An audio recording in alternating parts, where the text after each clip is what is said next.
നമ്മൾക്ക് ചില ലൈഫിൽ ചില സാഹചര്യങ്ങൾ വരുമ്പോഴാണ് നമ്മുടെ ശരിക്കും നമ്മളെ ആത്മാർത്ഥമായിട്ട് സ്നേഹിക്കുന്ന സുഹൃത്തുക്കൾ ആരെന്ന് നമുക്ക് തിരിച്ചറിയാൻ പറ്റുള്ളൂ. ദൈവമായിട്ട് അങ്ങനെ ഒരു പരീക്ഷണം ഇട്ട് തരുന്നതാണ്. എൻ്റെ സ്വന്തം ഫാമിലിക്ക് കൊടുക്കുന്നതിനേക്കാളും ഞാൻ ഇമോഷണലി കണക്ഷൻസ് കൊടുത്തിട്ടുള്ള സുഹൃത്തുക്കൾക്കാണ്. Since childhood I have been this way. അങ്ങനെ തന്നെ കൂടെ കൂട്ടിയിട്ടുള്ള സുഹൃത്തുക്കൾ പിന്നീട് ഒരു സാഹചര്യത്തിൽ നമ്മളെ നമ്മുടെ ഈ പിന്നെന്ന് കുത്തുക എന്നൊക്കെ പറയില്ല, നമ്മൾ എത്രയൊക്കെ ഓവർകം ചെയ്തു എന്ന് പറഞ്ഞാലും അതിൻ്റെ ഒരു കണ്ണിൽ എപ്പോഴും ഇങ്ങനെ കിടക്കും. ചിലപ്പോൾ നമ്മൾ വിചാരിക്കാത്ത സിറ്റുവേഷൻസിൽ ഇത് ട്രിഗർ ആവും. നമ്മളെ തന്നെ വെറുത്തു പോകുന്ന ഒരു സിറ്റുവേഷൻ ഇല്ലേ, അതെങ്ങനെ എക്സ്പ്ലെയിൻ ചെയ്യണമെന്ന് പോലും എനിക്കറിയില്ല. വെറുതെ ഒരു മുറിക്കകത്ത് അടച്ചിട്ടിരുന്ന് കരയുന്നതല്ല ഡിപ്രഷൻ. ഒരു ഡാർക്ക് സ്പേസിൽ നമ്മൾ മൂടിപ്പോകുന്ന ഒരവസ്ഥയാണ്. സഫോക്കേഷൻ വരും. നമുക്ക് സ്ലൈറ്റസ്റ്റ് തോട്ട് മതി, അത് പൊട്ടും. We don't have A choice. തിരിച്ചു വന്നേ പറ്റൂ, ജീവിച്ചേ പറ്റൂ. പിന്നെ എൻ്റെ റെസ്പോൺസിബിലിറ്റീസ്. അപ്പം അച്ഛൻ പോയതിന് ശേഷം എൻ്റെ റെസ്പോൺസിബിലിറ്റി ആണ്. അത് ഞാനായിട്ട് ഏറ്റെടുത്ത റെസ്പോൺസിബിലിറ്റിയാണ്. എന്തെങ്കിലും അയാൾ നമ്മളെ ഹേർട്ട് ചെയ്ത് പോയല്ലോ എന്നുള്ളതിൻ്റെ വിഷമം ഉണ്ടാവും മനസ്സിൽ, ഭയങ്കരമായിട്ടുണ്ടാവും. And I don't do things also like ആരെയും ഹേർട്ട് ചെയ്യുന്ന എനിക്ക് ഇഷ്ടമല്ല. ഈ ഫ്രണ്ട്സ് സോൺ ഇങ്ങനെ കുറഞ്ഞു വരുന്നുണ്ടോ? യെസ്, ശരിക്കും. Yes. And I'm quite happy about it. Why so? Because നമ്മൾക്ക് ചില ലൈഫിൽ ചില സാഹചര്യങ്ങൾ വരുമ്പോഴാണ് നമ്മുടെ ശരിക്കും നമ്മളെ ആത്മാർത്ഥമായിട്ട് സ്നേഹിക്കുന്ന സുഹൃത്തുക്കൾ ആരെന്ന് നമുക്ക് തിരിച്ചറിയാൻ പറ്റുള്ളൂ. ഞാൻ മനസ്സിലാക്കുന്നത് ചിലപ്പം ദൈവമായിട്ട് അങ്ങനെ ഒരു പരീക്ഷണം ഇട്ട് തരുന്നതാണ്. ഞാൻ പറഞ്ഞില്ലേ, ഞാൻ ഭയങ്കര സോഷ്യൽ പേഴ്സൺ ആണ്. പെട്ടെന്ന് സുഹൃത്തുക്കൾ ഉണ്ടാക്കുന്ന ആളാണ്. ഈ പറയുന്ന ഈ ഒരു ഇമോഷണൽ സാധനം ഉണ്ടല്ലോ, ഇമോഷണൽ ഒരു ഇൻവെസ്റ്റ്മെൻറ്റ്, എനിക്ക് തോന്നുന്നു എൻ്റെ സ്വന്തം ഫാമിലിക്ക് കൊടുക്കുന്നതിനേക്കാളും ഞാൻ ഇമോഷണലി കണക്ഷൻസ് കൊടുത്തിട്ടുള്ള സുഹൃത്തുക്കൾക്കാണ്. സുഹൃത്തുക്കൾക്ക് വേണ്ടിയിട്ട് ഞാൻ ജീവൻ കൊടുക്കാനും തയ്യാറാണ്. ഞാൻ അങ്ങനത്തെ ഒരു വ്യക്തിയാണ്. ഫ്രണ്ട്ഷിപ്പിന് അത് എൻ്റെ സ്കൂളിൽ പഠിക്കുന്ന സുഹൃത്തുക്കൾക്കും അറിയാം. കാരണം ഞാൻ ചെറുതിലേ അങ്ങനെയാണ്. Since childhood I have been this വേ. ഭയങ്കരമായിട്ട് ഫ്രണ്ട്ഷിപ്പിന് വാല്യൂ കൊടുക്കുന്ന ഒരാളാണ് ഞാൻ. എൻ്റെ സ്കൂൾ ടൈം തൊട്ടുള്ള സുഹൃത്തുക്കളാണ് ഇപ്പോഴും എൻ്റെ ബെസ്റ്റ് ഫ്രണ്ട്സ് ഉണ്ട് ഇപ്പോഴും. ആൻഡ് ഇന്നും എൻ്റെ ഏറ്റവും അടുത്ത സുഹൃത്തുക്കൾ എന്ന് പറയുന്നത് എല്ലാവരും മോർ ദാൻ 10 years ആയിട്ട് എൻ്റെ ഫ്രണ്ട്സാണ്. So I am someone who treasures friendship. ഭയങ്കര വാല്യൂ കൊടുക്കുന്ന ഒരാളാണ് ഞാൻ. അങ്ങനെ തന്നെ കൂടെ കൂട്ടിയിട്ടുള്ള സുഹൃത്തുക്കൾ പിന്നീട് ഒരു സാഹചര്യത്തിൽ നമ്മുടെ ഈ പിന്നെന്ന് കുത്തുക എന്നൊക്കെ പറയില്ല, പിന്നെന്ന് കുത്തുക എന്ന് പറയുന്നതിനേക്കാളും കൂടുതൽ നമ്മുടെ മുന്നിൽ ചിരിച്ച് കളിച്ച് നടന്നിട്ട് പിന്നിൽ നമ്മളെക്കുറിച്ച് വളരെ മോശമായിട്ട് പറയുക എന്ന് പറയുന്ന ഒരു സാഹചര്യം, അത് നമ്മൾ അറിയുന്നു, നമ്മൾ നേരിട്ട് കേൾക്കുന്നു. അങ്ങനെയൊക്കെ വരുന്നത് എനിക്ക് ഭയങ്കര ഡിപ്രസ്സിങ് ആയിരുന്നു. അതൊരു ട്രോമയാണ് സത്യം പറഞ്ഞാൽ. പക്ഷേ കുഴപ്പമില്ല, ഒരു ഫിൽട്രേഷൻ നടന്നു എന്ന് വേണമെങ്കിൽ പറയാം എൻ്റെ ലൈഫിൽ. അത് ഈ കഴിഞ്ഞ കുറച്ച് മാസങ്ങളിലാണ് സംഭവിച്ചത്, ഒരു മേജർ ഫിൽട്രേഷൻ. ആ ഫിൽട്രേഷനിൽ ശരിക്കും നെല്ലും പതിരും തിരിച്ചറിഞ്ഞു എന്നുള്ളതാണ് സത്യം. അതിൽ ഐ എം ക്വൈറ്റ് ഹാപ്പി. ഈ ഡിപ്രഷൻ എന്നൊക്കെ പറയുമ്പോഴേ ആളുകൾ ഈ മൂഡ് സ്വിങ്സിനെയും ഡിപ്രഷനെയും ഒരേ തൊഴുത്തിൽ കൊണ്ട് ഏർപ്പാടുണ്ട്. നമുക്കൊരു ദുഃഖം ഉണ്ടാവുന്നതും നമുക്കൊരു നിരാശ ഉണ്ടാവുന്നതും രണ്ടും രണ്ടാണല്ലോ. ഇതിനെ പറ്റിയിട്ട് ആയിരിക്കും എന്താ പറയാനുള്ളത്? ഞാൻ ഡിപ്രഷനിൽ പോയിട്ടുള്ള ഒരാളാണ്. ഡിപ്രഷനിൽ പോയി കഴിഞ്ഞാൽ തിരിച്ചു വരിക എന്ന് പറയുന്നത് ഭയങ്കര ബുദ്ധിമുട്ടുള്ള ഒരു കാര്യമാണ്. നമ്മൾ എത്രയൊക്കെ ഓവർകം ചെയ്തു എന്ന് പറഞ്ഞാലും അതിൻ്റെ ഒരു കണ്ണിൽ എപ്പോഴും ഇങ്ങനെ കിടക്കും. ചിലപ്പോൾ നമ്മൾ വിചാരിക്കാത്ത സിറ്റുവേഷൻസിൽ ഇത് ട്രിഗർ ആവും. ആൻഡ് ഇത് ട്രിഗർ ആയി കഴിഞ്ഞാൽ പിന്നെ നമുക്കത് ഹാൻഡിൽ ചെയ്യുക എന്ന് പറയുന്നത് ഭയങ്കര ബുദ്ധിമുട്ട്. അത് വല്ലാത്തൊരവസ്ഥയാണ് ഡിപ്രഷൻ എന്ന് പറയുന്നത്.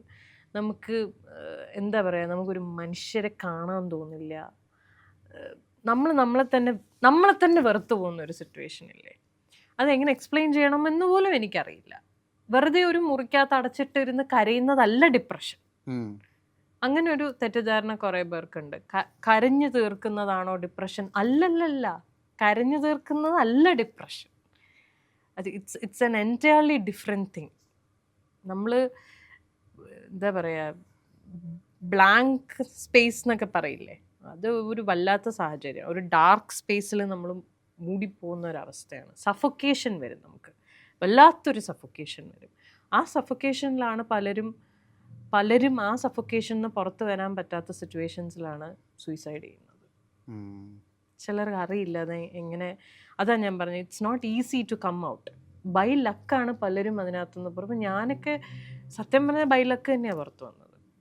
എൻ്റെ സിറ്റുവേഷൻ കറക്റ്റായിട്ട് മനസ്സിലാക്കി എന്നെ അതിൽ നിന്ന് പുറത്തെടുത്തിടാൻ എൻ്റെ ഫാമിലി, എൻ്റെ ഫ്രണ്ട്സും ആ സമയത്ത് ഉണ്ടായിരുന്നുകൊണ്ട് ഞാനത് സർവൈവ് ചെയ്തു വന്നു. പക്ഷെ ഇപ്പോഴും ചെറിയ കാര്യം മതി ഞാൻ ട്രിഗർ ആവും.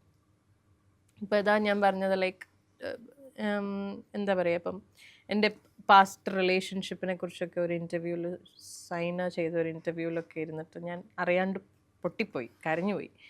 അതൊക്കെ ഇതിൻ്റെ ഒരു ഇതിങ്ങനെ ഉള്ളിൽ കിടക്കുന്നതുകൊണ്ടാണ്. Slightest of the slightest thought മതി, അത് പൊട്ടും.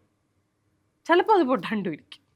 അതാ പറയുന്നത്, ഭയങ്കര ഒരു അൺപ്രഡിക്റ്റബിൾ സിറ്റുവേഷനാണ്. നമ്മളൊരു ഡിപ്രഷനിലാവുക എന്ന് പറയുന്നതും, അല്ലെങ്കിൽ നമ്മൾ വിഷമിച്ചിരിക്കുക, അല്ലെങ്കിൽ എന്തെങ്കിലും കാര്യം കൊണ്ട് നമ്മൾ വിഷമിച്ച് പോവുക എന്ന് പറയുന്നത്, ഇത് രണ്ടും വേറെയാണ്.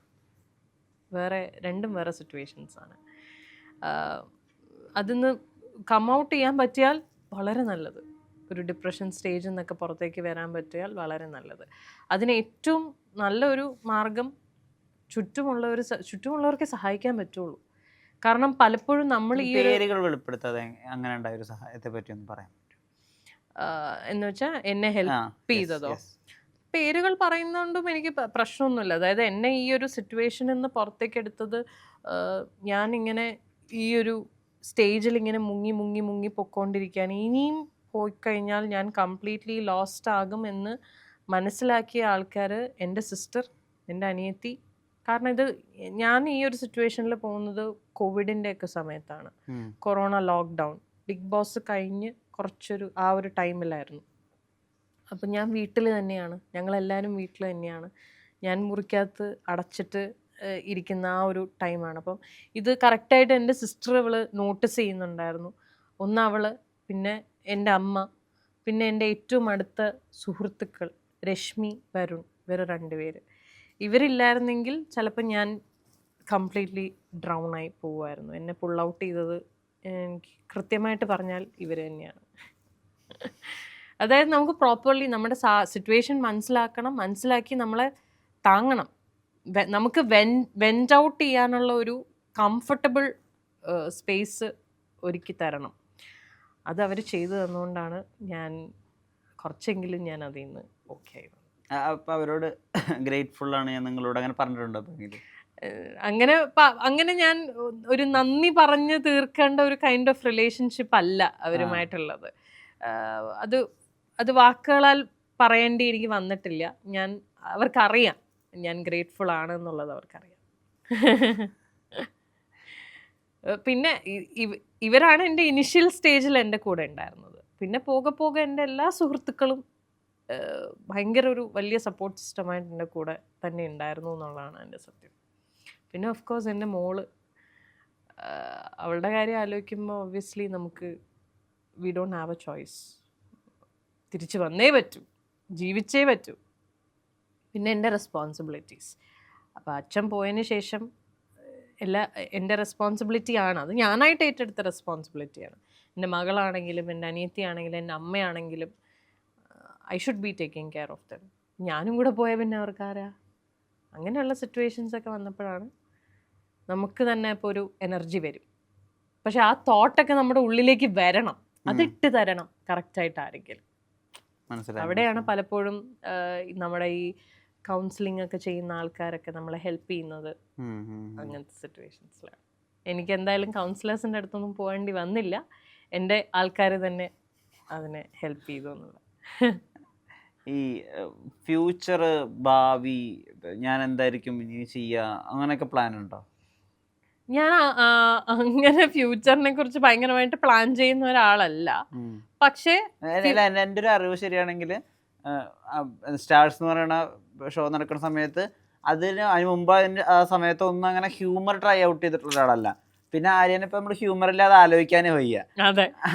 അപ്പൊ എപ്പോഴേക്കും തോന്നിട്ടത് ഞാൻ പ്ലാൻ ചെയ്യണില്ല, ഒരു സാധനം വരുമ്പോ അത് മാക്സിമം വർക്ക് ചെയ്യാൻ. ഒന്നും പ്ലാൻ ചെയ്തിട്ടല്ല സത്യം പറഞ്ഞ ലൈഫിൽ ചെയ്തിട്ടുള്ളതെന്നാണ് എനിക്ക് പറയാനുള്ളത്. ഇനി ആകെപ്പാടെ ഒരു ആഗ്രഹം കുട്ടിക്കാലം തൊട്ടേ കൊണ്ട് നടന്നത് ഈ ഫീൽഡിൽ വരണം എന്നുള്ളതാണ്. പക്ഷെ അതൊരിക്കലും ഒരു കോമഡി, ഒരു കോമിക് ആക്ടറായിട്ട് അല്ലെങ്കിൽ ഒരു കൊമേഡിയൻ ആയിട്ട്, കാരണം ഈ പറഞ്ഞ പോലെ ഒരു ബന്ധമില്ല എനിക്ക് കോമഡി ആയിട്ട്. എനിക്കോ എൻ്റെ വീട്ടുകാർക്കോ ഒന്നുമില്ല, അങ്ങനെ ഒരു ബാക്ക്ഗ്രൗണ്ടേ ഇല്ല ഞങ്ങൾക്ക്. അപ്പൊ ഒട്ടും പ്രതീക്ഷിക്കാതെ വന്നതാണ് ഈ ഒരു ഇങ്ങനത്തെ ഒരു ഇമേജ് എന്ന് പറയുന്നത്, അല്ലെങ്കിൽ ഇങ്ങനത്തെ ഒരു ശരിക്കും ഇപ്പൊ പ്രോപ്പർ ആക്ടർ ആവണം, മെയിൻ സ്ട്രീം പ്രോപ്പർ ആക്ടർ ആവണം, അങ്ങനെയായിരുന്നു. ഓഫ് കോഴ്സ് മോഹൻലാൽ അത് ഞാൻ ചെറുതിലേ തൊട്ട് സ്വപ്നം കാണണല്ല. അന്നോട്ട് ഞാൻ കാണുന്ന എന്താണ്, ഫ്യൂച്ചറിലെ ശോഭന മഞ്ജു വാര്യർ ഞാൻ തന്നെ. നമ്മള് കുഞ്ഞായിരിക്കുമ്പോ നമുക്ക് അങ്ങനെയല്ലേ, നമ്മൾ ഏത് നായികമാരെയാണോ കണ്ടു വളരുന്നത്, ഭാവിയിൽ ഇത്ര വർഷം കഴിയുമ്പോൾ നമ്മളെ അവരുടെ സ്ഥാനത്തല്ലേ കാണുള്ളൂ. ഞാൻ നോക്കുമ്പോ ഞാൻ ലാലേട്ടന്റെ നായിക, മമ്മൂക്കയുടെ നായികയായിട്ടൊക്കെ അന്നത്തെ എന്റെ ആഗ്രഹം അതായിരുന്നു. എന്നാ അതുവരെ ഒന്നും എത്തിയില്ലെങ്കിലും ഇവരോടൊക്കെ ഇവരുടെ കൂടെ ഒക്കെ സ്ക്രീൻ സ്പേസ് ഷെയർ ചെയ്യാൻ പറ്റിയിട്ടുണ്ട്. അത് വലിയ ഭാഗ്യം. എന്നുവെച്ചാൽ ഇതൊക്കെ ഞാൻ കുഞ്ഞിലെ ആസ് ഇൻ 5th 6th പഠിക്കുമ്പോൾ ആലോചിക്കണതാണ് ഇങ്ങനെ വലിയ നായികയാവണം എന്നുള്ളത്. പക്ഷെ അതിന് വേണ്ടിയിട്ട് ഞാൻ എന്നാ ഒരു എഫേർട്ടും ഇട്ടിട്ടുമില്ല. But then I think that was destiny. Manifestations, അന്ന് മാനിഫെസ്റ്റേഷൻ എന്താന്ന് പോലും അറിയില്ല. പക്ഷെ ആ അറിയാത്ത സമയത്ത് നമ്മൾ മാനിഫെസ്റ്റ് ചെയ്ത കാര്യങ്ങള് it has happened and quite grateful. അതില് വലിയ നന്ദി. ആരോട് പറയണമെന്ന് അറിയില്ല, പക്ഷെ നന്ദിയുണ്ട്.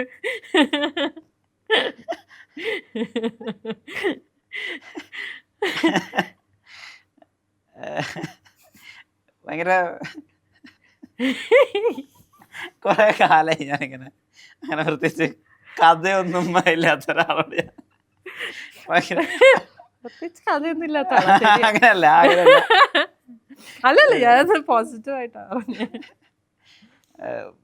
ഇപ്പൊ ഒരാൾ ഭയങ്കര മോശം ചെയ്താലും ഒക്കെ ഈ അയാളോടുള്ള ദേഷ്യമോ അല്ലെങ്കിൽ അയാളോടുള്ള സ്പെസിഫിക് ഇമോഷനും ഇങ്ങനെ ഡയലോട്ടായിട്ട് പോവില്ല എനിക്ക് തോന്നി.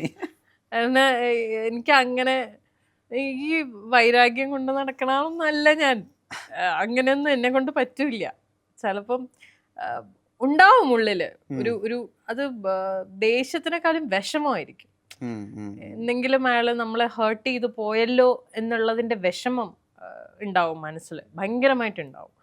അത് ചിലപ്പോ വാക്കുകളാൽ പറയുമ്പോ ചിലപ്പം കുറച്ച് ഷാർപ്പായിട്ടൊക്കെ പറഞ്ഞു തന്നിരിക്കും. പക്ഷെ കഴിഞ്ഞ 2 സെക്കൻഡ് അത്രേ ഉള്ളൂ, പിന്നെ അത് പോയി. പിന്നെ ഞാൻ അതങ്ങനെ മനസ്സിലങ്ങനെ വെക്കുന്ന ആളല്ല. And I don't do things also like ആരെയും ഹേർട്ട് ചെയ്യുന്ന എനിക്ക് ഇഷ്ടമല്ല, ഒട്ടും ഇഷ്ടമല്ല എനിക്ക്. ഞാനായിട്ട് മനഃപൂർവ്വം ഒരു മനുഷ്യരെയും വേദനിപ്പിക്കാറുമില്ല. എനിക്ക് പറ്റത്തില്ല, അത് ശീലമില്ല, അറിയില്ല അത് ചെയ്യാൻ. പിന്നെ സ്നേഹിക്കുന്നവർക്കൊക്കെ ജീവൻ കൊടുക്കാനും ഞാൻ റെഡിയാണ്. പിന്നെ എന്നെ വേണ്ട എന്ന് പറയുന്ന ആൾക്കാരെ ഞാൻ ഫോഴ്സ്ഫുള്ളി എൻ്റെ ലൈഫിൽ പിടിച്ചു നിർത്താറുമില്ല. വേണ്ടെങ്കിൽ യു ക്യാൻ ലീവ്, അത്രേ ഉള്ളൂ. അങ്ങനെ മനസ്സിലിങ്ങനെ എപ്പോഴും ധൈര്യം വരാനോ, അല്ലെങ്കിൽ ധൈര്യം എന്ന് പറയാൻ പറ്റില്ല, ഒരു നമ്മുടെ മൈൻഡ് ഇവിടെ നിൽക്കണമല്ലോ, അതിന് വേണ്ടിട്ട് തന്നെ ഇപ്പൊ ഏതെങ്കിലും ഒരു കോട്ട് പോയി വായിക്കോ അല്ലെങ്കിൽ ബുക്ക് പോയി വായിക്കോ, അങ്ങനെയൊക്കെ ഉണ്ടോ? ഒന്നും ചെയ്യാറില്ല ഞാൻ അങ്ങനെ. എന്നുവെച്ചാൽ ബുക്സ് ഒക്കെ പണ്ട് വായിച്ചിട്ടുണ്ടായിരുന്നു. അത് ഭയങ്കര സെൽഫ് ഹെൽപ്പ് ബുക്ക് ആയിരുന്നു? അല്ല, അങ്ങനത്തെ ഇപ്പൊ ഇക്കിഗായ് പോലത്തെ ബുക്സ് ഒന്നും ഞാൻ വായിച്ചിട്ടേ. ഇക്കിഗായ് ഒക്കെ ഐ ട്രൈഡ് റീഡിങ്. ഞാൻ വായിക്കണമൊക്കെ നാൻസി ഡ്രൂ ഇങ്ങനത്തെ സാധനങ്ങളൊക്കെയാ. അല്ല, ഞാൻ അങ്ങനത്തെ ബുക്സ് വായിക്കുന്ന ആളല്ല, അങ്ങനത്തെ കോട്ട്സ് ഒക്കെ ഫോളോ ചെയ്യണ ആളല്ല. അങ്ങനെയൊന്നും എനിക്ക് ഇതുവരെ സത്യം പറഞ്ഞാൽ തോന്നിയിട്ടില്ല, ചെയ്തിട്ടില്ല. എനിക്ക് തോന്നുന്നു. പിന്നെ ഞാൻ പറയുന്ന കാര്യങ്ങളാണെങ്കിലും ഞാൻ സംസാരിക്കുന്ന കാര്യങ്ങളാണെങ്കിലും എല്ലാം എൻ്റെ എക്സ്പീരിയൻസിൽ നിന്ന്, എൻ്റെ ലൈഫ് ജേർണിയിൽ നിന്ന് ഞാൻ പഠിച്ചിട്ടുള്ള കാര്യങ്ങളാണ്. അതാണ് ഞാൻ ഈ ഇരുന്ന് പറയുന്നതൊക്കെ. അല്ലാതെ ഒരിടത്തും വായിച്ചതോ അങ്ങനെയൊന്നും എനിക്കറിയില്ല. അതൊന്നും. ഞാൻ വേറെ കാര്യം ചോദിച്ചോട്ടെ, ഈ സുഹൃത്തുക്കൾ എന്ന് പറഞ്ഞല്ലോ, ഈ പുരുഷന്മാർ പെട്ടെന്ന് സുഹൃത്തുക്കളാവാരിയായിട്ട് എല്ലാവരും അതിൽ അങ്ങനെ ഞാൻ ആൺപെൺ വയസ്സ് എന്നല്ല പറയണേ. പക്ഷെ സാധാരണ ഈ ഒരാൾ ഒരു സ്ത്രീ സംസാരിക്കുന്ന പോലെയല്ല, ഭയങ്കര വോക്കല, ഭയങ്കര കുറെ കാര്യങ്ങൾ പറയുന്നുണ്ടല്ലോ. ഇത് മെൻ വന്ന് പറഞ്ഞിട്ടുണ്ടോ ആര്യ ഭയങ്കര കംഫർട്ട് സ്പേസ് ആണ്, കുറെ സംസാരിക്കാം? യെസ്, പറയുന്ന ആൾക്കാരുണ്ട്, പറയുന്ന സുഹൃത്തുക്കളുണ്ട്. എൻ്റെ ഈ പറയുന്ന പോലെ എന്നോട് ഈ പറഞ്ഞ പോലെ തന്നെ സംസാരിക്കാൻ കംഫർട്ടബിൾ ആണ്, അല്ലെങ്കിൽ I M A good listener എന്ന് എനിക്ക് എപ്പോഴും തോന്നിയിട്ടുണ്ട്. സംസാരം മാത്രമല്ല, ഞാൻ ഇങ്ങനെ സംസാരിക്കുകയും ചെയ്യും. എന്നാൽ ഒരാൾക്ക് എന്നോട് എന്തെങ്കിലുമൊക്കെ സംസാരിക്കാനുണ്ടെങ്കിൽ അത് വളരെ സമാധാനമായിട്ടിരുന്ന് കേൾക്കാനും എനിക്കിഷ്ടമാണ്. റാൻഡമായിട്ട് ഇൻസ്റ്റഗ്രാമിൽ എന്നോട് സംസാരിക്കുന്ന ആൾക്കാരുണ്ട്. റാൻഡമായിട്ട്. How do you find them from 1.1 million followers? ഞാൻ ഈ പറയുന്ന പോലെ ഇൻബോക്സിൽ ഇടയ്ക്കിടയ്ക്ക് ഇൻബോക്സ് തുറന്നു നോക്കുന്നു. എൻ്റെ ഇൻബോക്സ് ഭയങ്കര മെസ്ഡപ്പാണ്. എനിക്കറിയില്ല അതെന്തെങ്ങനെയെന്ന്. എന്ന് വെച്ചാൽ 3 വർഷം മുമ്പ് ആൾക്കാർ അയച്ച മെസ്സേജൊക്കെ എനിക്ക് ഇപ്പോഴാണ് നോട്ടിഫിക്കേഷൻ വരുന്നത്. അങ്ങനത്തെ സെറ്റപ്പ്. ഇതെന്താ ഇൻബോക്സിന്റെ പരിപാടി എന്ന് എനിക്കറിയില്ല. അപ്പം ഞാൻ ഇടയ്ക്കിടയ്ക്ക് ഇങ്ങനെ ഇൻബോക്സ് തുറന്ന് നോക്കും. എൻ്റെ ഇൻബോക്സ് എപ്പോഴും മറ്റേ 99+ ആ സാധനത്തിലേ കിടക്കുള്ളൂ. അൺറീഡ് മെസ്സേജസ് ആണ് കൂടുതലും. അപ്പം ഞാൻ വിചാരിക്കും ഇത്, അപ്പം ഞാനിങ്ങനെ വിചാരിക്കും, ഈശ്വര ഇതൊക്കെ അയച്ച ആൾക്കാർ വിചാരിക്കില്ലേ എന്ത് അഹങ്കാരിയാണ്, ഒരു മെസ്സേജ് അയച്ചിട്ട് റിപ്ലൈ പോലെ എവിടെ, ഇത് കടൽ പോലെ കിടക്കുകയാണ്, ഇത് എവിടെന്നെങ്കിലും ഇതിനൊരു അന്തവും കുന്തവും വേണ്ടേന്ന് പറഞ്ഞിരിക്കുമ്പോഴായിരിക്കും ഇടയ്ക്കൊക്കെ ഇങ്ങനെ ഒരു തോന്നൽ വരണത്. അതായത് ഫ്രീ ടൈം കിട്ടുമ്പോഴോ അല്ലെങ്കിൽ ഒന്നും ചെയ്യാനില്ലാണ്ടിരിക്കുന്ന സമയത്ത് ഞാനിങ്ങനെ ഇൻബോക്സ് തുറന്ന് നോക്കുമ്പോഴായിരിക്കും ചിലര് മേ ബി ഇപ്പം പറഞ്ഞ പോലെ ഞാൻ ഭയങ്കര വോക്കലാണല്ലോ, ഞാൻ എൻ്റെ കാര്യങ്ങളൊക്കെ സംസാരിക്കുന്നു, എൻ്റെ പേഴ്സണൽ കാര്യങ്ങൾ ഞാൻ സംസാരിക്കും. ഇതേ അനുഭവങ്ങൾ ലൈഫിൽ ഉണ്ടായിട്ടുള്ള ആൾക്കാരാണ് കൂടുതലും എനിക്ക് മെസ്സേജ് അയച്ചിട്ടുള്ളത്. അപ്പൊ അവർ പറയുന്നത് തന്നെ, ചേച്ചി I am in the same situation, I feel like talking to you എന്ന് പറഞ്ഞിട്ട് സംസാരിച്ചിട്ടുള്ള എത്ര പേരുണ്ടെന്നറിയോ? There are still people who are talking to me. There are women physical abuse നേരിടുന്ന സ്ത്രീകൾ, ഭർത്താവിൻ്റെ അടുത്ത് നിന്ന് ഫിസിക്കൽ അബ്യൂസ് നേരിടുന്ന 1-2 സ്ത്രീകളോട് ഞാൻ സംസാരിക്കുന്നുണ്ട് ഇപ്പോഴും. എന്ത് ചെയ്യണമെന്ന് അവർക്കറിയില്ല. എന്നാൽ അവർക്ക് ആളെ വിട്ടിട്ട് പോകാൻ മനസ്സില്ല, കാരണം അവർക്ക് ആളോട് അത്ര സ്നേഹമാണ്. പക്ഷേ അയാൾക്ക് തിരിച്ചൊരു സ്നേഹമില്ല, അയാൾ ഉപദ്രവിക്കുകയാണ് എന്നും രാത്രി. എന്ത് ചെയ്യണമെന്ന് അറിയില്ല. അവർക്ക് വീട്ടിൽ പറയാൻ പേടി, കാരണം പ്രായമായ ഉപ്പ ഉമ്മയാണ്, അവരെ വിഷമിപ്പിക്കാൻ വയ്യ. ഇങ്ങനത്തെ സിറ്റുവേഷൻസിൽ നിൽക്കുന്ന ആൾക്കാർ വന്നിട്ട് സംസാരിക്കും. സത്യം പറഞ്ഞാൽ ഇവരോടൊക്കെ എന്ത് പറയണമെന്ന് എനിക്കും അറിയില്ല. പക്ഷെ അവർ പറയുന്നത് ചേച്ചീനോട് സംസാരിക്കുമ്പോൾ ഒരു കംഫർട്ടുണ്ട്, സ്വന്തം ചേച്ചീനോട് സംസാരിക്കുന്ന പോലെ ഉണ്ട്, അതുകൊണ്ടാണ് പറയണ ചേച്ചി സോറി എന്ന് പറയും. നമ്മളില്ല, എന്ത് വേണോ പറഞ്ഞോ, ഞാൻ കേട്ടോ. പക്ഷെ തിരിച്ചെന്താ പറയാ, ഇവരോടൊക്കെ ഞാൻ എന്താ തിരിച്ച് പറയാ? എല്ലാവരോടും ഞാൻ ഒരു കാര്യം കോമൺ ആയിട്ട് എല്ലാവരോടും പറയും, എന്തേലും ജോലി ഉണ്ടോ എന്ന് ചോദിക്കും. ഉണ്ടെന്ന് പറയുന്നവരോട് ആ ജോലി വിടരുതെന്നും പറയും. ജോലി ഇല്ല എന്ന് പറയുന്നവരോട് ഇമ്മീഡിയറ്റ് ആയിട്ട് എന്തെങ്കിലും ഒരു ജോലിയിൽ കയറുക, സ്വന്തം കാലിൽ നിൽക്കുക. അത് വളരെ ഇമ്പോർട്ടൻ്റ് ആണെന്ന്. അത് എനിക്ക് അങ്ങനെ തോന്നിയിട്ടുള്ളത്. അതിപ്പോൾ ആൺ പെൺ വ്യത്യാസമില്ലാതെ, ആണായാലും ശരി പെണ്ണായാലും ശരി, സ്വന്തം കാലിൽ നിൽക്കുക ഇമ്മീഡിയറ്റ്ലി. നിങ്ങൾക്ക് എന്ത് ചെയ്യാൻ പറ്റും? നിങ്ങൾ നന്നായിട്ട് കുക്ക് ചെയ്യോ, നിങ്ങൾ കുക്ക് ചെയ്ത് ഇൻസ്റ്റാഗ്രാമിലിട്ട് നിങ്ങളുടെ സാധനങ്ങൾ വിൽക്ക്. ഇങ്ങനെയൊക്കെ ഞാൻ പറഞ്ഞു കൊടുക്കാറുണ്ട്. എനിക്കിങ്ങനെയൊക്കെ പറയാനറിയാവും. ഞാൻ പറയും, നിങ്ങൾ സ്വന്തമായിട്ട് ഏൺ ചെയ്യും, കുഞ്ഞുങ്ങളെ സ്വന്തമായിട്ട് നോക്കാൻ പറ്റുന്ന ഒരു കേപ്പബിലിറ്റി ഉണ്ടാക്കുക. നിങ്ങൾ സ്വന്തമായിട്ട് നിങ്ങളുടെ സ്വന്തം കാലിൽ നിൽക്കുക. This is very important. ബാക്കിയൊക്കെ നമുക്ക് പിന്നെ നോക്കാമെന്ന് പറയും. അപ്പം കൂടുതൽ ആളുകളെ ഉപദേശിക്കുകയൊക്കെ ചെയ്യുക, അങ്ങനെ നോക്കുക, നീ ഒരു സെലിബ്രിറ്റിയാണ്, നിന്നെ ആളുകൾ ശ്രദ്ധിക്കുന്നുണ്ട്, ഇതിൻ്റെ ആവശ്യമില്ല നിനക്ക്, അങ്ങനെ പറഞ്ഞിട്ട്? അല്ല, ഈ സംസാരിക്കുന്ന ഇല്ല അങ്ങനെ എൻ്റെ ഒരു സുഹൃത്തുക്കളും പറയില്ല. എല്ലാവർക്കും സന്തോഷമാണ്. ലൈക്ക് അതൊരു നമ്മളിപ്പോൾ നമ്മളോട് സംസാരിക്കുന്നുണ്ട് ഒരാൾക്ക്, ബേസിക്കലി ഇതേ വെന്റിങ് ഔട്ട്. എനിക്ക് അറിയാമത്. അവർക്ക് വേറെ ആരോടും പോയി പറയാനില്ല. പിന്നെ ചില ആൾക്കാർക്ക് പേടി, അതായത് അവരുടെ തന്നെ സുഹൃത്തുക്കൾ അവരെ ജഡ്ജ് ചെയ്യുമോ എന്നുള്ള പേടി, അല്ലെങ്കിൽ അവരുടെ തന്നെ ആൾക്കാർ അവരെ ജഡ്ജ് ചെയ്യുമോ എന്നുള്ള പേടിയിൽ അടുത്ത ആൾക്കാരോട് പറയാണ്ട് ഒരു പരിചയമില്ലാത്ത എന്നോട് വന്ന് പറയുന്നു. അവർക്കൊരു മനസ്സമാധാനം, അതായത് വെന്റ് ഔട്ട് ചെയ്തു എന്നുള്ളൊരു സമാധാനവും അവർക്ക് കിട്ടി. പിന്നെ എന്നെ കൊണ്ട് പറ്റുന്നത് പോലത്തെ എന്തെങ്കിലുമൊക്കെ കാര്യങ്ങൾ ഞാൻ തിരിച്ചു പറഞ്ഞും കൊടുക്കാറുണ്ട്. ഞാൻ ഇതിൽ എക്സ്പേർട്ടൊന്നും അല്ല, ബട്ട് അതിലവരൊരു ആശ്വാസം കണ്ടെത്തുന്നുണ്ട്.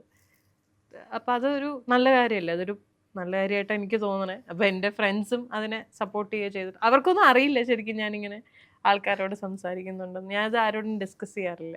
I don't discuss it with people. Nice. എനിക്ക് ഭയങ്കര ഇഷ്ടമായി നിങ്ങളെ. പ്രോബ്ലി ആദ്യമായിട്ട് ഒരു സെലിബ്രിറ്റി ഇങ്ങനെയൊക്കെ ചെയ്യണ ആരും ഞാൻ അല്ല ഇങ്ങനെ ചെയ്യണ കുറെ ഉണ്ടാവും ഡെഫിനറ്റ്ലി ഉണ്ടാവും. പക്ഷെ പിന്നെ ഈ പറയണ പോലെ ഞാൻ ഈ ലൈസൻസ് ഇല്ലാണ്ട് എല്ലാം വിളിച്ചു പോകണമായതുകൊണ്ട് ഇപ്പൊ നിങ്ങൾ അറിഞ്ഞു എന്നുള്ളതാ. സത്യം ചെയ്യുന്ന ഒത്തിരിയും പേരുണ്ടാവണം.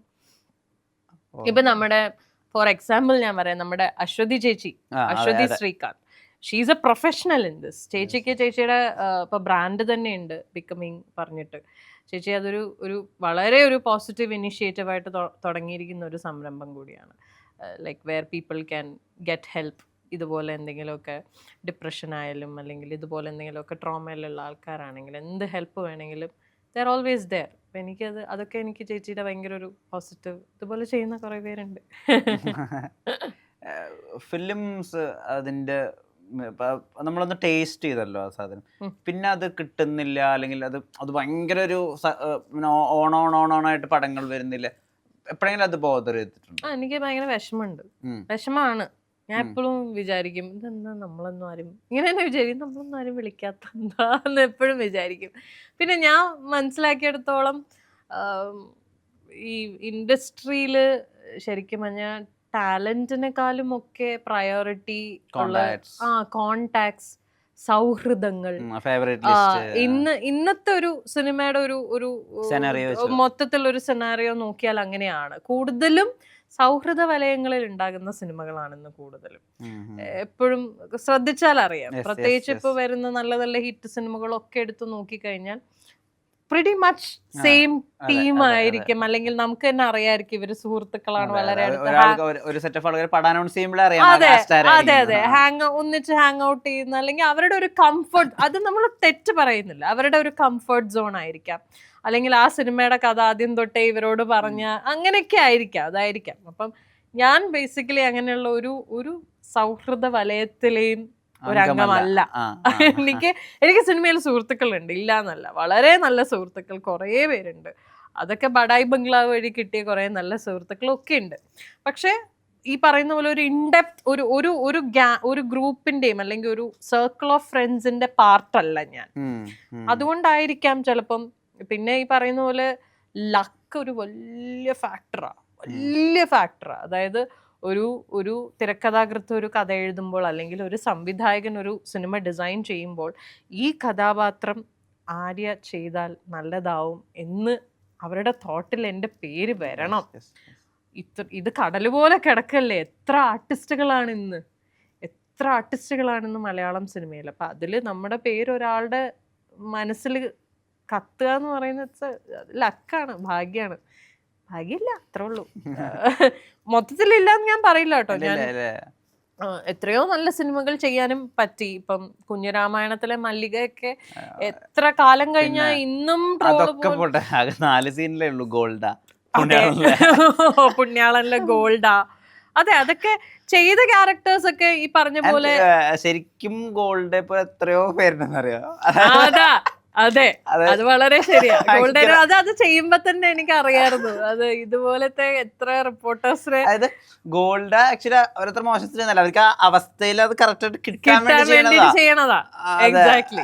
അപ്പൊ അതാ പറഞ്ഞത്. അപ്പൊ ചെയ്ത ക്യാരക്ടേഴ്സ് ഒക്കെ ഈ പറഞ്ഞ പോലെ എനിക്ക് വളരെ ഇഷ്ടമുള്ള ക്യാരക്ടർ, പ്രിയപ്പെട്ട ക്യാരക്ടേഴ്സാണ്. ഒന്നും ഞാൻ മനസ്സോടെ ചെയ്ത ഒന്നുമില്ല. എല്ലാ ക്യാരക്ടേഴ്സും പിന്നെ എല്ലാം എവിടെയെങ്കിലുമൊക്കെ ഒരു നോട്ടിസബിൾ ക്യാരക്ടേഴ്സ് ആണ്. എന്തൊക്കെ പറഞ്ഞാലും എല്ലാ ക്യാരക്ടറും അതെ. ഇപ്പൊ തോപ്പിൽ ജോപ്പ് എന്ന് പറഞ്ഞ സിനിമയില് ഒരേ ഒരു സീൻ ഞാൻ ചെയ്ത ആ സീനിൽ വേറെ ആർക്ക് വേണോ അഭിനയിക്കാനും സത്യം പറയാലോ.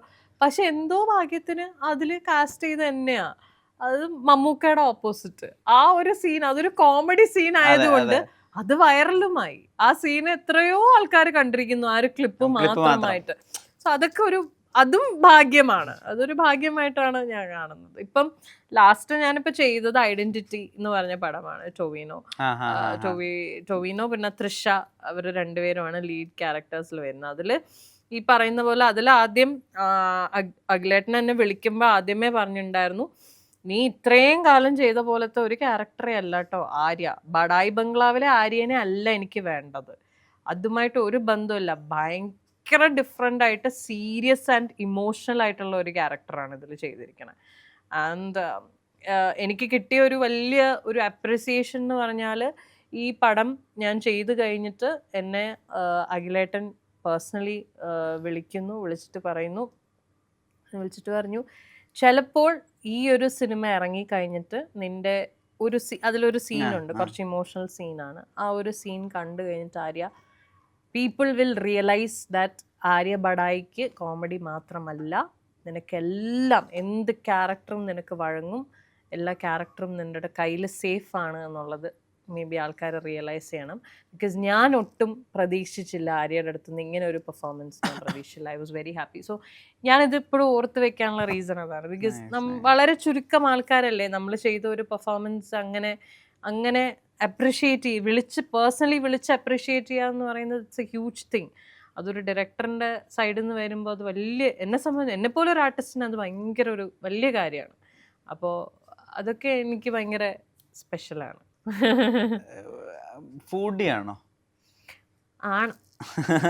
ഇടയ്ക്കൊക്കെ വിചാരിക്കും ഭയങ്കര ഡയറ്റ് ഒക്കെ ചെയ്യണം എന്നൊക്കെ, പക്ഷെ ഇല്ല, എന്റെ കയ്യിൽ നിന്ന് പോകും. ഷുഗർ കട്ടൊക്കെ ആയിരുന്നു ഞാൻ ഒരു 1 month ഒക്കെ ഭയങ്കര ഷുഗർ കട്ടായിരുന്നു. അത് കഴിഞ്ഞ് ഇപ്പൊ ഞാൻ വീണ്ടും നല്ല സൂപ്പറായിട്ട് മധുരം കഴിക്കാൻ തുടങ്ങി. അപ്പൊ എന്റെ വീട്ടിലൊക്കെ കളിയാക്കും, വലിയ ഷുഗർ കട്ട് ഡയറ്റുകാരിയാണ്, ഇത് കഴിക്കണണ്ടില്ലേ. അത് തന്നെ മൂഡ് പോലെ ഇരിക്കും. ചിലപ്പോ ഇങ്ങനെ ഇപ്പൊ ഞാൻ വിചാരിക്കാം നാളെ തൊട്ട് ഷുഗർ കട്ട് ഡയറ്റ് എന്ന് വിചാരിച്ച് ഞാൻ ചെയ്യും. പക്ഷെ വിചാരിക്കണം ഫിറ്റ്നസ് ഒന്നും നോക്കണ ആളല്ല സത്യം. ഒന്നും എന്താ അവർ ഗ്ലാസ് ആരെ കാണിക്കാനാ?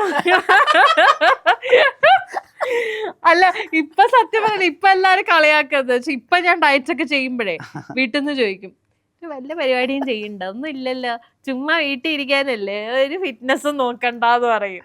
അല്ലേ? അപ്പൊ ഞാനൊരു ശരിയാണല്ലോ, ഇതിപ്പോ ആരെ കാണിക്കാനാ. ഇപ്പൊ നമ്മള് on screen regularly TV show ഒക്കെ ചെയ്തോണ്ടിരിക്കുമ്പോ നമ്മൾ വിചാരിക്കും അയ്യോ മറ്റേ എല്ലാ ടൈപ്പ് ഡ്രസ്സൊക്കെ ഇടണം, അപ്പം ക്യാമറയിലൊക്കെ നല്ല ഫിഗറൊക്കെ സൂപ്പർ ആയിട്ടിരിക്കണം. ഇപ്പൊ എന്ത് ആരെ കാണിക്കാൻ, ആകപ്പാടെ വരണത് കാഞ്ചീപുരത്തിന്റെ ലൈവിലാ ഡെയിലി. അത് എന്റെ ഇത്രേ കാണുള്ളൂ. അതുകൊണ്ട് അതൊന്നും പിന്നെ നോക്കാറേ ഇല്ല. ഗോ ടു ഫുഡൊക്കെ ഉണ്ടോ? ഗോ ടു ഫുഡ് ഒന്നും ഇല്ല എനിക്ക്. ഞാൻ ഭയങ്കര കംഫർട്ട് ഫുഡിന്റെ ആളാണ്. ടേസ്റ്റ് വേണോ? ടേസ്റ്റ് വേണോന്ന് ചോദിച്ചാൽ അങ്ങനെയില്ല. ഞാൻ കുക്ക് ചെയ്യുന്ന ആളാണ്. ഇപ്പൊ വീട്ടില് ഭക്ഷണം കുക്ക് ചെയ്യണത് ഞാൻ തന്നെയാണ്. അപ്പൊ എന്റെ കുറച്ച് നമ്മൾ സാധാരണ വീട്ടിലുണ്ടാക്കുന്ന സാധനങ്ങളുണ്ടല്ലോ, ചോറ്, പരിപ്പ്, തോരൻ, മെഴുക്കുവരട്ടി, ഇതൊക്കെയാണ് എനിക്ക് ഇഷ്ടം കഴിക്കാൻ. ഇതൊക്കെയാണെങ്കിൽ ഞാൻ വളരെ മീൻകറി വളരെ ലാവിഷായിട്ട് ഞാൻ ഇരുന്ന് കഴിക്കുന്ന ആളാണ്. എനിക്ക് ഏറ്റവും ഇഷ്ടം ചിക്കനാണ്. ചിക്കനും ചോറും മാത്രം ഉണ്ടെങ്കിൽ ഞാൻ 3 നേരം കഴിക്കും. എനിക്ക് ഭയങ്കര ഇഷ്ടമാണ് ചിക്കൻ കറി. അത് എൻ്റെ അമ്മയുടെ റെസിപ്പിയാണ്. അമ്മ ഉണ്ടാക്കണ ചിക്കൻ കറിക്ക് ഒരു ടേസ്റ്റ് ഉണ്ട്, അതേ സാധനം ഞാൻ ഉണ്ടാക്കുമ്പോൾ വേറൊരു ടേസ്റ്റാ. പക്ഷെ എന്നാലും കുഴപ്പമില്ല, എനിക്കിഷ്ടമാണ്. ചിക്കനും ചോറുമാണ് എനിക്ക് ഭയങ്കര ഇഷ്ടമുള്ള ഒരു സാധനം. ഗോ ടു പ്ലേസ് ഉണ്ടോ വീടല്ലാണ്ട്? എനിക്ക് വീട് തന്നെയാണ്. എവിടെ പോയാലും കറങ്ങി തിരിഞ്ഞ് ലാസ്റ്റ് വീട്ടില് വരണം എന്നുള്ളത്. വീട്ടിൽ അങ്ങനെ ഒരു സ്ഥലമുണ്ടോ, സമാധാനത്തിന്റെ സ്ഥലം, അങ്ങനെ ബാൽക്കണിയോ? അങ്ങനെ എനിക്ക് ബാൽക്കണി ഭയങ്കര ഇഷ്ടമാണ്. അൺഫോർച്ചുനേറ്റ്ലി ഞാൻ ഇപ്പൊ താമസിക്കുന്ന ഫ്ലാറ്റ് ബ്രഹ്മപുരത്തുണ്ട്. നമ്മൾ ഉദ്ദേശിക്കുന്ന പോലത്തെ ഒരു ബാൽക്കണി സ്പേസ് നമുക്ക് അവിടെ എടുക്കാൻ പറ്റുന്നില്ല. അല്ല, പക്ഷെ എനിക്ക് തോന്നുന്നു ഞാൻ ഏറ്റവും കൂടുതൽ ടൈം സ്പെൻഡ് ചെയ്യുന്നത് ലിവിംഗ് റൂം തന്നെയാണ്. ലിവിംഗ് റൂമിലാണ് ഏറ്റവും കൂടുതൽ ടൈം സ്പെൻഡ് ചെയ്യുന്നത്. ലിവിംഗ് റൂമിൽ ഒരു ബീൻ ബാഗ് ഉണ്ട്. ഈ ബീൻ ബാഗിനുള്ള ഒരു കുഴപ്പം അതാണ്, ഇതില് നമ്മള് ഇരുന്ന് തുടങ്ങിയാൽ പിന്നെ അതിലേ ഇരിക്കും. അപ്പൊ ഈ ബീൻ ബാഗ് ആണ് ഇപ്പോഴത്തെ എൻ്റെ ഒരു കംഫർട്ട് സ്പേസ്. ഇപ്പൊ രാവിലെ ആണെങ്കിലും ഉറക്കണീറ്റിട്ടാണെങ്കിലും നേരെ വന്നിരിക്കണത് ആ ബീൻ ബാഗിലാണ്. ബീൻ ബാഗിൽ വന്നിരുന്ന് റീൽസ് കാണലാണ് എൻ്റെ മെയിൻ പരിപാടി. TV കാണാനാണെങ്കിലും ബീൻ ബാഗ് തന്നെ. ഈ റീൽസ് ഒക്കെ കാണുമല്ലോ, റീൽസ് കാണലാണ് എൻ്റെ മെയിൻ പണി. അപ്പോൾ ഇപ്പോഴത്തെ ട്രെൻഡിനനുസരിച്ച് റീൽ ചെയ്യണം, ഇപ്പോൾ പുഷ്പയുടെ ഒരു പാട്ടിറങ്ങിയപ്പോൾ അനുസരിച്ച് റീൽ ചെയ്യണം, അങ്ങനെയൊക്കെ ആലോചിച്ചിട്ട് പിന്നെ അത് വേണ്ടെന്ന് വെച്ചിട്ടിരിക്കോ അതോ ഇതാണ് ആലോചിക്കും കാണുമ്പോ കൊള്ളാല്ലേ, ഇത് ചെയ്ത ഭയങ്കര അടിപൊളിയായിരിക്കും. ഇപ്പൊ ഞാനും കുഞ്ഞും കൂടെ ഒരു റീല് ചെയ്തു, ഒരു മറ്റേ ആപ്പറ്റ ആ സാധനം ചെയ്തായിരുന്നു. അത് ഈ പറഞ്ഞ പോലെ ചുമ്മാ ഇങ്ങനെ ഇരുന്നപ്പോൾ വിചാരിച്ചു കൊള്ളാലോ, ഈ സ്റ്റെപ്പ് കൊള്ളാം. അതായത് ബേസിക്കലി ഈ ഡാൻസ് റീൽസ് വരുമ്പോൾ ഞാൻ ആ സ്റ്റെപ്പ് ഇങ്ങനെ ചെയ്ത് നോക്കും മനസ്സിൽ, എനിക്ക് കിട്ടുന്നുണ്ടോ ഇല്ലയോ എന്നുള്ളത് അറിയണമല്ലോ. നമ്മള് വലിയ ഡാൻസറാന്നൊക്കെ പറഞ്ഞാലും ചില സാധനങ്ങൾ നമുക്ക് കിട്ടില്ല. അപ്പൊ ഞാൻ ഇങ്ങനെ ആദ്യം ഇരുന്ന് ചെയ്തു നോക്കും.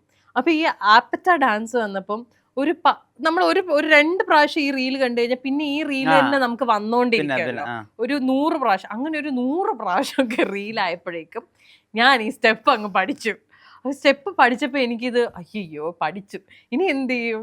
അപ്പൊ അത് കളിക്കണമല്ലോ. അപ്പൊ ഞാൻ കൊച്ചിനെ വിളിച്ച് കൊച്ചു 2 മിനിറ്റ് കൊണ്ട് ഫുൾ ഡാൻസ് പഠിപ്പിച്ചു കൊടുത്തു. അങ്ങനെ ഞങ്ങൾ വിചാരിച്ചു എന്നാ റീല് ചെയ്തിടാം. അങ്ങനെയാണ് ആ റീല് ചെയ്തത്. അതേ ലൈനിലാണ് ഇപ്പൊ ഞാൻ പൊക്കോണ്ടിരിക്കുന്നത്. ഇപ്പൊ മറ്റേ പുഷ്പയുടെ സാധനം ഇങ്ങനെ എനിക്ക് കണ്ടിന്യൂസ്ലി വരുന്നുണ്ട്. ഏതാണ്ട് അതിന്റെ സ്റ്റെപ്പൊക്കെ സെറ്റാണ്. കൊച്ചിനെ കൂടി പഠിപ്പിച്ച ഇനി അടുത്ത റീൽ ചെയ്യാം. ഗോ ടു സോങ് ഉണ്ടോ? ഗോ ടു സോങ് ഇല്ല. പക്ഷെ എനിക്ക് ഏറ്റവും ഇഷ്ടം 90s തമിഴ് ക്ലാസിക്സ് കേൾക്കാൻ ഭയങ്കര ഇഷ്ടം. ഇളയരാജ, AR റഹ്മാൻ ഭയങ്കര ഇഷ്ടമാണ്. ഭയങ്കര ആ ഒരു ഇപ്പം സുന്ദരി കണ്ണാൽ ഒരു ചെയ്തി, ഡ്യുവറ്റിലെ പാട്ടുകൾ, എൻ കാതലേ, പിന്നെ എന്തെൻ നെഞ്ചിൽ നീങ്കാതെ തെன்றൽ നീതാന, ഇങ്ങനത്തെ സോങ്സ് എനിക്ക് ഭയങ്കര ഒരു റൊമാൻറ്റിക് ട്രാക്സ് ആണല്ലോ. അങ്ങനെയില്ല കേട്ടോ, റൊമാൻറ്റിക് തന്നെ അങ്ങനെയൊന്നുമില്ല. അല്ലാതെയും ആ ഒരു ടൈം അതിലെ സോങ്സ് ഉണ്ടല്ലോ ഭയങ്കര ഇഷ്ടമാണ് എനിക്ക്. ഇളയരാജ ഉണ്ട്, റഹ്മാൻ വരുന്നു. അതെ ആ ഒരു ടൈമിൽ ഇപ്പം മലരെ മൗനമ അങ്ങനത്തെ സോങ്സ് ഒക്കെ എനിക്ക് ഭയങ്കര. പുതുവെള്ളായി മഴ ഇല്ല, വളരെ പെട്ടെന്നായിരുന്നു. ഇല്ല, ഒറ്റയ്ക്ക് പാടും. ഒറ്റയ്ക്ക് ഞാൻ സൂപ്പറായിട്ട് പാടും. പ്രത്യേകിച്ച് ക്യാമറയുടെ ഫ്രണ്ട്. ഡ്രൈവ് ചെയ്യുമ്പോ പാടും. ഡ്രൈവ് ചെയ്യുമ്പോ മറ്റേ ഇതിട്ടിട്ട് അതിന്റെ കൂടെ ഞാൻ പാടും. അതൊക്കെ ഉണ്ട്. പിന്നെ മറ്റേ ഹെഡ്ഫോൺ കുത്തി വെച്ചിട്ട് ഞാൻ കൂടെ പാടും. ഇത് പുറത്ത് കേൾക്കുന്നവരുടെ അവസ്ഥയാണ് ദാരുണം. എനിക്കറിയില്ലല്ലോ, ഞാൻ ഇത് കുത്തി വെച്ചിട്ട് കൂടെ അല്ലേ പാടുന്നത്. ഗോ ടു സിനിമയുണ്ടോ? ഗോ ടു സിനിമ എനിക്ക് കാണാൻ ഇഷ്ടമുള്ള കുറച്ച് സിനിമകളുണ്ട്. ഞാൻ റിപ്പീറ്റഡ്ലി കുറേ പ്രാവശ്യം കണ്ടിട്ടുള്ള സിനിമകളുണ്ട്. അതിൽ ഒരു സിനിമ 200% മണിച്ചിത്രത്താഴ്. മണിച്ചിത്രത്താഴ് എനിക്ക് ഭയങ്കര, എത്ര കണ്ടാലും എനിക്ക് മടുക്കാത്ത ഒരു സിനിമയാണ്. എത്ര പ്രാവശ്യം വേണമെങ്കിലും ഞാൻ ഇനിയും ഇരുന്ന് കാണും, അതെനിക്കറിയാം. പിന്നെ ഒരു സിനിമ കണ്ടുകൊണ്ടേൻ എനിക്ക് ഭയങ്കര ഇഷ്ടമുള്ള ഒരു സിനിമയാണത്. പിന്നെ എനിക്കിഷ്ടം babies day out. Babies day out എനിക്ക് ഭയങ്കര ഇഷ്ടമുള്ള ഒരു സിനിമയാണ്. അത് ഈ പറഞ്ഞ പോലെ അതൊരു മെമ്മറി അല്ലെങ്കിൽ ഒരു നൊസ്റ്റാൾജിയ എന്ന് വേണമെങ്കിൽ പറയാം. അതായത് എൻ്റെ അച്ഛൻ സൗദിയിൽ വർക്ക് ചെയ്തിരുന്ന ആളാണ്, പ്രവാസി ആയിരുന്നു അദ്ദേഹം. പിന്നെ കുറച്ച് ഹെൽത്ത് ഇഷ്യൂസ് ഒക്കെ കാരണം അവിടുത്തെ പണിയൊക്കെ മതിയാക്കി നാട്ടിലേക്ക് വന്നു. അങ്ങനെ നാട്ടിലേക്ക് വരുമ്പോൾ ഒരു ലോഡ് അന്ന് ഒരു VCRന്റെ പ്ലെയറും ഈ കുറെ VCRന്റെ കാസറ്റും ഒക്കെ ആയിട്ടാണ് വന്നത്. അന്ന് കൊണ്ടുവന്ന കാസറ്റുകളിൽ ഒരെണ്ണം ഈ ബേബീസ് ഡേ ഔട്ടിന്റെ കാസറ്റ്. അപ്പൊ ഇത് ഞങ്ങള് കുഞ്ഞായിരിക്കുമ്പം മാസത്തിൽ ഒരു 2 പ്രാവശ്യമെങ്കിലും ബേബീസ് ഡേ ഔട്ട് ഇട്ട് കാണും. ആ സിനിമ എനിക്ക് ബൈ ഹാർട്ടാണ്, സീൻ ബൈ സീൻ എനിക്ക് ബൈ ഹാർട്ടാണ്. ഭയങ്കര ഇഷ്ടമാണ് എനിക്ക് ആ സിനിമ കാണാൻ. How was 2024? 2024 was everything. Good, bad, worse, best എല്ലാം ഉണ്ടായിരുന്നു. What was best? ബെസ്റ്റ് എന്താന്ന് പറയാറായിട്ടില്ല. Best is yet to come എന്ന് നമ്മൾ പറയില്ലേ. ഒരു നല്ല കാര്യത്തിന് ഒരു തുടക്കം 2024 സംഭവിച്ചിട്ടുണ്ട്. പക്ഷെ അതിനൊരു പ്രോപ്പർ കൺക്ലൂഷൻ 2025 സംഭവിക്കുന്നത്. അതെനിക്കറിയാം. So I don't want to break the suspense. അത് അങ്ങനെ തന്നെ ഇരിക്കട്ടെ 2025. പിന്നെ എനിക്ക് പേഴ്സണലി വലിയൊരു അച്ചീവ്മെന്റ് ആയിട്ട് ഞാൻ കാണുന്നത് 2024 ഞാൻ ഡ്രൈവിംഗ് പഠിച്ചു. 2024 ഞാൻ ലൈസൻസ് എടുക്കുന്നത്. ഇപ്പൊ ഞാൻ സ്വന്തമായിട്ട് വണ്ടി ഓടിക്കും. സോ അത് എന്നെ സംബന്ധിച്ചിടത്തോളം ഒരു ഓസ്കാർ സാധനം അല്ല, അത് ഒരു ഭയങ്കര ഒരു ഫീലിംഗ് ആണ്. അതായത് ഒരാളെ എനിക്ക് ഡിപ്പെൻഡ് ഇല്ല, ഞാനത് അതിലോട്ട് പോകുന്നില്ല, വളരെ കോൺട്രവേഴ്ഷ്യൽ ആയി. അല്ല, അതായത് ഞാൻ എല്ലാ കാര്യത്തിലും ഞാൻ ലൈഫിൽ ഇൻഡിപെൻഡന്റ് ആയിരുന്നു. ഈ ഒരു സാധനത്തിന് മാത്രം ഞാൻ ഡിപ്പെൻഡന്റ് ആയിരുന്നു. ഓക്കെ, അപ്പൊ അതിനെ ഡിപ്പെൻഡ് ചെയ്തിരുന്ന ആളുകൾ അതിന് പ്രത്യേകിച്ച് ഒരാളെ ഭയങ്കരമായിട്ട് ഡിപ്പെൻഡ് ചെയ്തിട്ടുണ്ടായിരുന്നു. ഓക്കെ, അപ്പൊ ആ ആളോടുള്ള വാശിക്കാണ് ഞാൻ ശരിക്കും പറഞ്ഞ ഡ്രൈവിംഗ് പഠിച്ചത്. അടിപൊളിയായി. ഇപ്പൊ ഞാൻ സൂപ്പറായി. ഇപ്പൊ എനിക്ക് വലിയ എവിടെ വേണമെങ്കിലും ഞാൻ വണ്ടി എടുത്തോണ്ട് പോകും എന്നുള്ള ഒരു സിറ്റുവേഷൻ. ഗുഡ്, അതാ ഞാൻ പറഞ്ഞത്, ഗുഡ് അഗൈൻ, ഗുഡും ബെസ്റ്റും ഒക്കെ ഇനി. ബാഡ് ഈ പറഞ്ഞ ഒരു, ഞാൻ പറഞ്ഞ ഒരു ഫിൽട്രേഷൻ നടന്നിട്ടുണ്ട് എൻ്റെ ലൈഫിൽ 2020 ഇൻ ടേംസ് ഓഫ് ഫ്രണ്ട്ഷിപ്പ്. അത് ബാഡ് ആണോ എന്ന് ചോദിച്ചാൽ ഞാൻ ഒരിക്കലും എൻ്റെ ലൈഫിൽ നിന്നും പോകരുത് എന്ന് അല്ലെങ്കിൽ നഷ്ടപ്പെടരുത് എന്ന് ആഗ്രഹിച്ച ആൾക്കാർ, എനിക്ക് ഏറ്റവും എൻ്റെ ലൈഫിൽ ഞാൻ എൻ്റെ fear, my biggest fear is losing people, അല്ലെങ്കിൽ losing things that I love the most. അതാണ് എൻ്റെ ഏറ്റവും ഒരു പേടി, ഫിയറും അതാണ്. അപ്പോൾ ആ ഒരു ഫിയർ ഞാൻ ഫേസ് ചെയ്ത ഒരു വർഷം എന്ന് വേണമെങ്കിൽ പറയാം 2024. ഞാൻ ഒരിക്കലും എൻ്റെ ലൈഫിൽ എനിക്ക് നഷ്ടപ്പെടരുത് എന്ന് ആഗ്രഹിച്ച 1-2 ഞാൻ വളരെ പേഴ്സണലി വളരെ ക്ലോസ് ആക്കി വെച്ചിരുന്ന സൗഹൃദങ്ങളാണ് എനിക്ക് നഷ്ടമായത്. ബട്ട് അത് കുഴപ്പമില്ല, ബിക്കോസ് ഞാൻ അവരെ കണ്ടിരുന്ന പോലെ അല്ല അവരെന്നെ കണ്ടിരുന്നത്. അതുകൊണ്ടാണത് നഷ്ടമായത്. അപ്പം അതുകൊണ്ട് എനിക്ക് ഇന്നത് ആലോചിക്കുമ്പോൾ വലിയ വിഷമമില്ല. പിന്നെ എനിക്ക് 2024 വലിയൊരു ലോസ് എന്ന് പറഞ്ഞാൽ എൻ്റെ ഒരു പട്ടിക്കുട്ടീനെ എനിക്ക് നഷ്ടമായി. That was very recent. ആദ്യം ഇന്റർവ്യൂവിന് പ്ലാൻ ചെയ്ത ദിവസം. യെസ്, നിങ്ങൾക്കറിയാം, വെരി റീസെൻറ്റ്, ഒരു 1 വീക്കേ ആയിട്ടുള്ളൂ. അത് എന്നെ സംബന്ധിച്ചിടത്തോളം എൻ്റെ ഒരു കുഞ്ഞ് നഷ്ടപ്പെട്ട പോലത്തെയാണ്. പീപ്പിൾ അങ്ങനെ ഈസിലി റെസൊണേറ്റ് ചെയ്യോ ഈ പറയുന്ന കാര്യത്തിനോട്? ഇപ്പം അത് നിങ്ങളുടെ ജീവിതത്തിൻ്റെ ഒരു ഭാഗമാണ്, ആളുകൾക്കത് ഡോഗ് മാത്രമാണ്, വേറെ ടഫാണ്. എനിക്ക് അതുകൊണ്ടാണ് അന്ന് വരാൻ പറ്റാത്തത്. അന്ന് എനിക്ക് സത്യം പറഞ്ഞാൽ വരണം, നമ്മൾ ആദ്യം ഒരു ഡേറ്റ് കമ്മിറ്റ് ചെയ്തതാണ്, പക്ഷെ ഒരു നിവൃത്തിയില്ലായിരുന്നു എനിക്ക്. ഞാൻ അന്നത്തെ ദിവസം ബെഡിൽ നിന്ന് ഇറങ്ങിയിട്ടില്ല, അതായിരുന്നു എൻ്റെ ഒരു സിറ്റുവേഷൻ. അപ്പോൾ അതുകൊണ്ടാണ് ഞാൻ വരാത്തത്. അല്ലെങ്കിൽ ഞാൻ കമ്മിറ്റ് ചെയ്ത് വെച്ച ഒരു സാധനം അങ്ങനെ ഞാൻ മാറ്റി വെക്കാറില്ല. ഞാൻ എന്തെങ്കിലുമൊക്കെ ഒരു വഴി ഉണ്ടാക്കി വരാറുണ്ട്. അന്ന് ഒരു ഗതിയും പരഗതിയും ഇല്ലാത്ത അവസ്ഥ വന്നുകൊണ്ടാണ് ഞാൻ റിക്വസ്റ്റ് ചെയ്തതൊന്ന്. കാരണം ഇന്നിപ്പോൾ ഞാൻ ഈ സംസാരിക്കുന്ന പോലെ പോലും എനിക്ക് അന്ന് ഉറപ്പായിട്ട് ഞാൻ ഇരുന്ന് സംസാരിക്കില്ലായിരുന്നു. It's not easy. ഇപ്പം ഞാൻ ടഫി it's not easy. It's very difficult. പക്ഷെ കുഴപ്പമില്ല, ഇങ്ങനെ പിടിച്ചു വെച്ചേക്കാം. ഞാനൊരു കുറേ പേർക്ക് അറിയാം, എൻ്റെ പെറ്റ്സിനെ എല്ലാവർക്കും അറിയാം. ഞാൻ ഇടയ്ക്കിടയ്ക്ക് സോഷ്യൽ മീഡിയയിലൊക്കെ ഇവർ ഇടുന്നുണ്ട്, ഇവർക്ക് അത്യാവശ്യം കുറച്ച് ഫാൻസൊക്കെ ഉണ്ട്. പക്ഷെ അവൻ പോയി എന്നുള്ളത് ഞാൻ ഒരിടത്തും പോസ്റ്റ് ചെയ്തില്ല, മനഃപൂർവ്വം പോസ്റ്റ് ചെയ്യാത്ത. കാരണം പിന്നെ അതെന്താണ് എങ്ങനെ എന്നുള്ള ചോദ്യം അതൊന്നും ഫേസ് ചെയ്യാനുള്ള ഒരു സിറ്റുവേഷൻ ഞാൻ ഇപ്പോഴും എനിക്കില്ല. അതുകൊണ്ടാണ് ഇടാത്തത്. ഏറ്റവും കണക്ഷനും ഉണ്ടാവും റഫിയായിട്ട്, കാരണം you are very loyal, I believe. But nobody is more loyal than the pets. ഇപ്പം പെറ്റ്സിനെ വളർത്തുന്ന എല്ലാവർക്കും അറിയാം, അവരുടെ അത്ര ലോയലായിട്ട് വേറെ ഒന്നും ഉണ്ടാവില്ല. അപ്പം എനിക്ക് ഭയങ്കര എൻ്റെ ഫേവററ്റ് ബോയ് ആയിരുന്നു. ബട്ട് ഹാപ്പി സ്പേസിലാണ്. He's reunited with his favourite person, എൻ്റെ അച്ഛൻ. ഞാൻ അങ്ങനെയാണ് ഞാൻ സമാധാനിക്കുന്നത്. 2025 any plans? അതായത് ഒരു മേജർ പ്ലാൻ എന്ന് പറഞ്ഞാൽ മൈ ബിസിനസ് ഇസ് അപ്ഗ്രേഡിങ്. ഞങ്ങളുടെ പുതിയൊരു ഷോറൂം വി ആർ ഓപ്പണിങ്. കുറച്ചും കൂടെ അതായത് ഇനീഷ്യലി ഞാൻ ഈ ഷോപ്പ് എടുക്കുമ്പോൾ എനിക്കൊരു പ്രതീക്ഷയില്ലായിരുന്നു ഈ ഷോപ്പ് എങ്ങനെ വരും, അല്ലെങ്കിൽ നമുക്ക് ആൾക്കാർ വരുമോ. എൻ്റെ അറിവ് ശരിയാണ്, ഞാൻ ആദ്യം ഡിജിറ്റലായിട്ട് തുടങ്ങിയിട്ട് പിന്നെ ഒരു മുറിയായിട്ട് അങ്ങനെയല്ല. അതായത് എൻ്റെ വീടിൻ്റെ ലിവിങ് റൂമിൽ ഒരു പായ വിരിച്ച് ഒരു വെള്ള കളർ ഷീറ്റും വിരിച്ച് 2 റിംഗ് ലൈറ്റും മേടിച്ച് 2 സൈഡിൽ ഫിറ്റ് ചെയ്ത് 300 രൂപയുടെ ആമസോണിൽ കിട്ടിയ റിംഗ് ലൈറ്റാണ്. അത് 2 സൈഡിലും ഫിറ്റ് ചെയ്ത് ഈ സാരി നിലത്തിരുന്ന് വിരിച്ച് കാണിച്ചാണ് ഞാൻ ഇത് വിറ്റ് തുടങ്ങിയത് ഇൻസ്റ്റഗ്രാമിൽ. That is how I started. ഒരു 15 സാരി വെച്ചിട്ടാണ് ഞാൻ ആദ്യം തുടങ്ങുന്നത്. അപ്പം അത് ദിസ് വാസ് 5 years ബാക്ക്. ഇന്നിപ്പം നമുക്കൊരു ഷോപ്പുണ്ട്, ഒരു സ്റ്റാൻഡ് അലോൺ സ്റ്റോറുണ്ട്. സ്റ്റോറ് നമ്മൾ തുടങ്ങിയിട്ട് 2 years ആയി. ഇപ്പം ഈ ഫെബ് ആകുമ്പോൾ 2025 ഫെബ് ആകുമ്പോൾ കറക്റ്റ് 2 years ആവും. അപ്പോൾ ഫസ്റ്റ് സ്റ്റാൻഡ് അലോൺ സ്റ്റോറാണ്.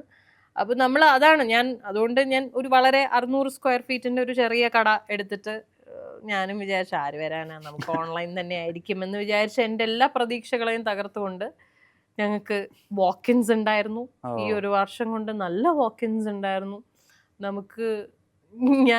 ഞാൻ ലൈഫിൽ വിചാരിച്ചിട്ടില്ല ഈ കടയ്ക്ക് ഈ 600 square feet ഇരിക്കുന്ന കട കാണാൻ വേണ്ടി ബോംബെന്ന് ആൾക്കാർ ഫ്ലൈറ്റ് പിടിച്ച് വരും. I was overwhelmed. നമുക്ക് അങ്ങനെ വരുന്ന കസ്റ്റമേഴ്സ് വരെ ഉണ്ട് ഇപ്പോൾ. അപ്പം അതുകൊണ്ട് എനിക്ക് തന്നെ ഒരു ചളുപ്പ്, ഇവർ വന്നിട്ട് ഇവിടെ എവിടെ ഇരിക്കും എന്നൊക്കെ ചോദിക്കുമ്പോൾ ഞാനിങ്ങനെ അയ്യോ. ബിക്കോസ് സത്യമായിട്ട് നമ്മൾ അത് എക്സ്പെക്ട് ചെയ്തിട്ടല്ല ഈ ഒരു ഷോപ്പ് തുടങ്ങുന്നത്. ഞാൻ വിചാരിച്ചു ഇപ്പൊ പ്രത്യേകിച്ച് കല്യാണത്തിന് സാരി എടുക്കുമ്പോൾ ഓൺലൈനിൽ പർച്ചേസ് ചെയ്യാൻ കുറച്ച് ആൾക്കാർ സ്കെപ്റ്റിക്കലാണ്. അവർ ചിന്തിക്കും ഇതെങ്ങനെ. അപ്പം അങ്ങനെയുള്ളവർ വന്ന് കണ്ടെടുത്തോട്ടെ എന്ന് വിചാരിച്ച് അതിനു വേണ്ടി മാത്രം തുടങ്ങിയ ഒരു കടയാ, ഒരു ചെറിയ സ്പേസ് 600 square feet.